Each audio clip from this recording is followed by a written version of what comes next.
Tadi Pak Penting di sana. Wabarakatuh. Kawan-kawanku, pada hari ini kita panas-panasan. Pada hari ini kita berjihad seolah-olah meminta keridhaan dari Allah. Untuk apa? Untuk meminta keadilan.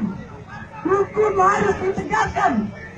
Hukum konstitusi sudah tidak lagi ditegakkan. Ini bukan keadilan. Mana negeri hukum? Saudara-saudaraku, seiman dan setakwa, Ahok melecehkan bukan hanya ini saja. Ahok melecehkan bukan hanya ini saja. Umat Islam sudah sabar dengan tingkah laku Ahok. Masjid-masjid digusur,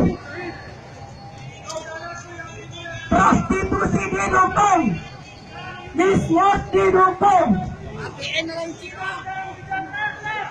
Ahok harus hari ini juga dihukum takdir.